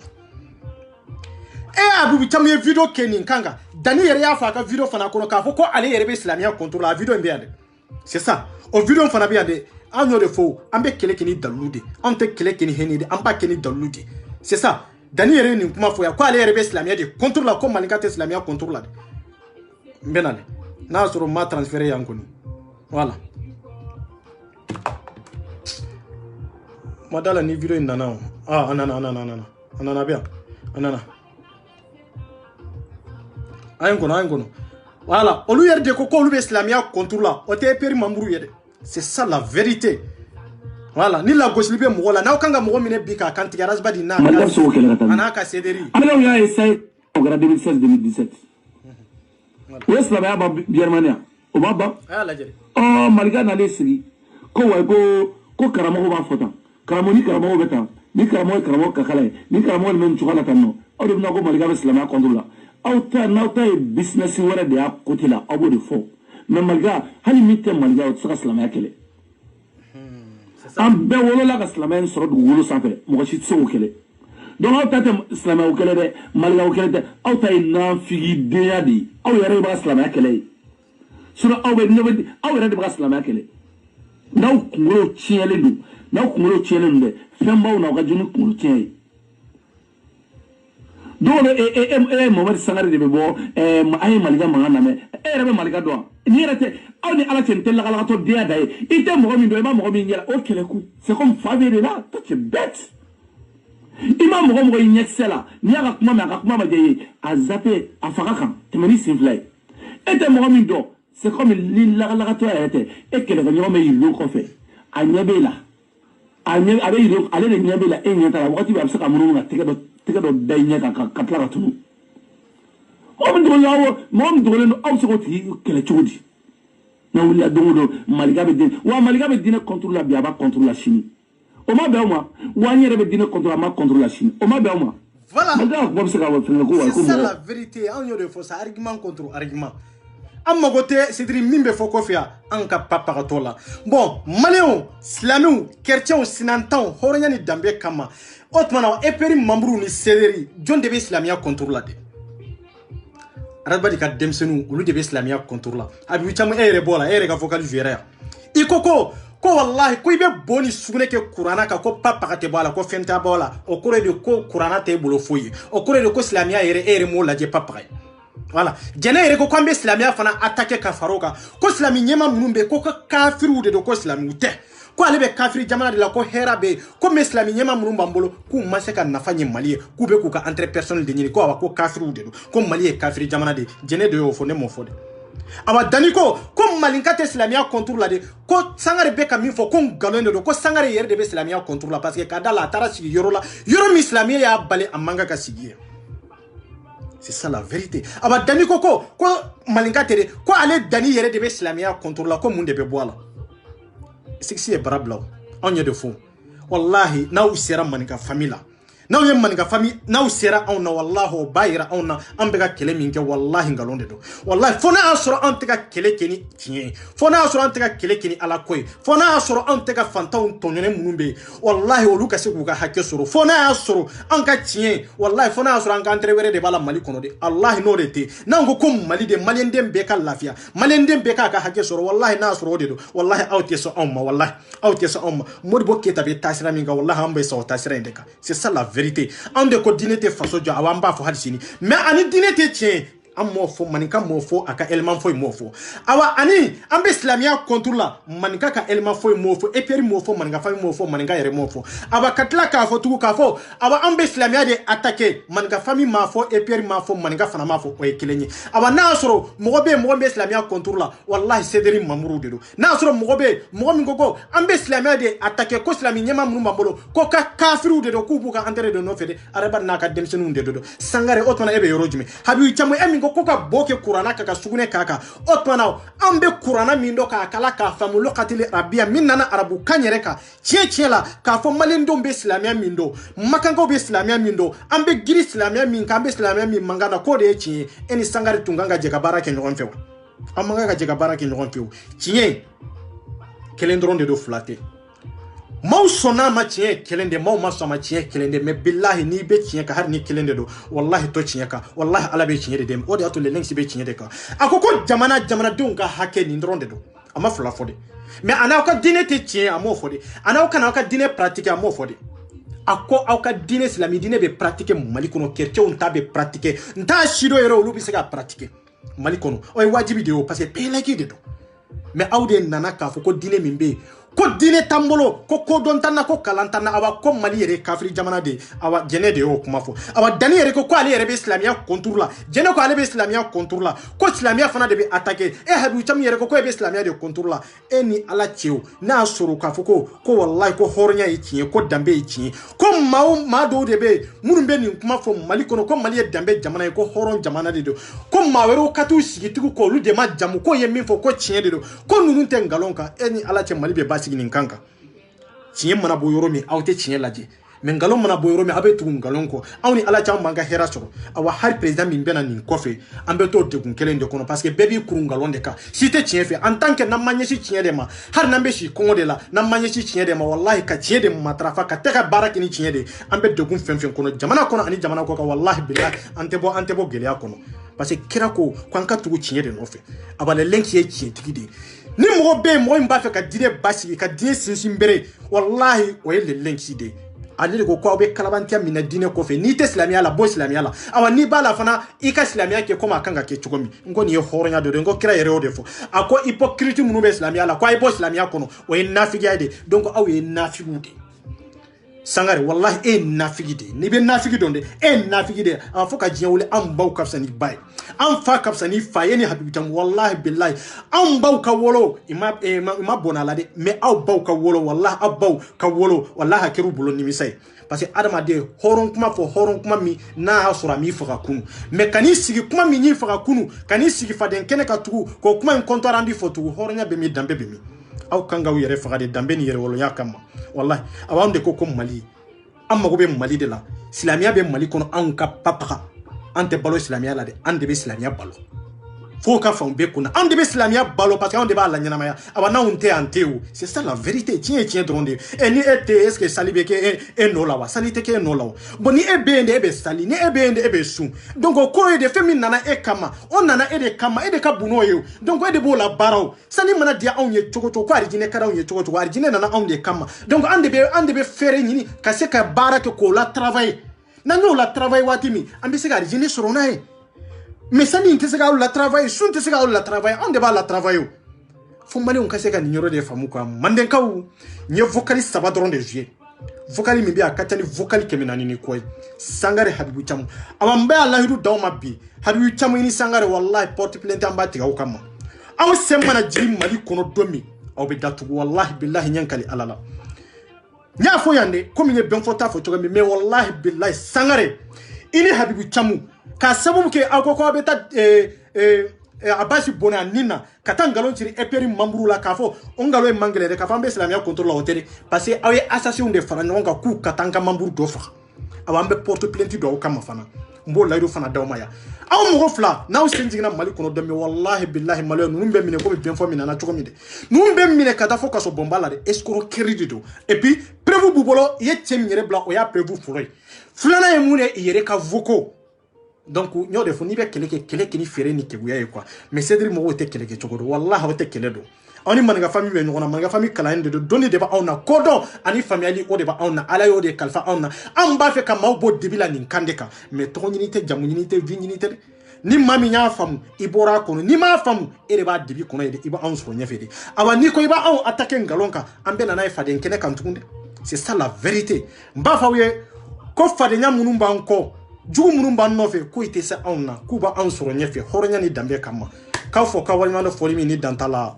an balimakɛ min fana don an b'a fɔ ka waliɲuman dɔ fɔli min ni dan t'a la Abbas a y'aw jɔ o jɔyɔrɔ la aw kana siran aw kana trembler mais plainte kɔni bɛ don ninnu kama ni EPR tɔgɔ yɛrɛ yɛrɛ ye ka sababu kɛ i ye escroquerie min kɛ ka sababu kɛ i ye vagabond fara ɲɔgɔn kan olu ka taa fagali yɛrɛ kama o sababu yɛrɛ sariya jamana yɛrɛ sariya ye nin kɔniya parce que Mali ye pays laïque de ye maa ma droit ka wuli n'i ka religion tɔgɔ ye k'a fɔ e bɛ taa maa dɔ faga k'a sɔrɔ i ma tɛmɛ sariya de fɛ k'a sɔrɔ i m'a kiri ni sariya kiri de sariya ka layidu d'i ma pour que ka tɛ k'a tigi convoquer ka taa ɲininka a da dɔ kan na mais aw ye sariya violer fɔlɔ aw ko k'aw bɛ sariya tigɛna aw yɛrɛ kun ye on verra bien n'a tora min ta la jaliw n'o la kali et puis on est réseaux sociaux sanfɛ merci beaucoup voilà